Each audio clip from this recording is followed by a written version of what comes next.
Nous connaissons tous la grande loi, on pourrait l'énoncer comme suit. Tel père, tel fils. Dieu engendre le bien. Le mal est suivi du mal. Ce que nous semons en pensée, nous le récoltons dans notre vie. Si pendant toute la journée nous pensons d'une manière positive, constructive, bienveillante, nous susciterons santé, prospérité et liberté. Mais si d'heure en heure notre pensée est négative, pessimiste, mesquine, nous ferons apparaître la maladie, l'échec et le malheur. Notre vie est-elle dominée par la foi? À mesure que s'écouleront les années, nous deviendrons plus riches, plus joyeux, nous nous sentirons plus jeunes. Par contre, si notre vie est influencée par la peur, les années enfuies en nous dispenseront la vieillesse, la décrépitude, les désillusions. Chacun sait combien cela est vrai. Personne n'a l'ombre d'un doute à cet égard. Cependant, malgré la connaissance qu'ils ont de cette vérité transcendante, les gens appliquent constamment cette loi fondamentale à des fins destructrices.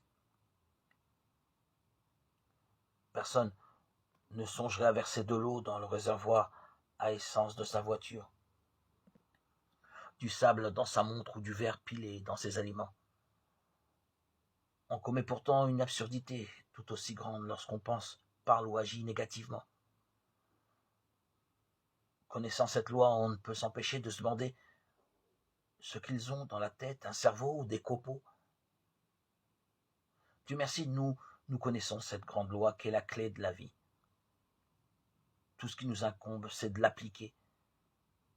Si cela s'avère un peu difficile au début, de même que pour acquérir une nouvelle habitude ou s'initier à une technique nouvelle, nous y parviendrons parfaitement avec de l'exercice et les résultats heureux se succéderont à une rapidité inimaginable.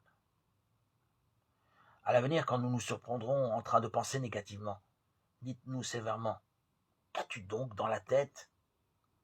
Un cerveau ou des copeaux?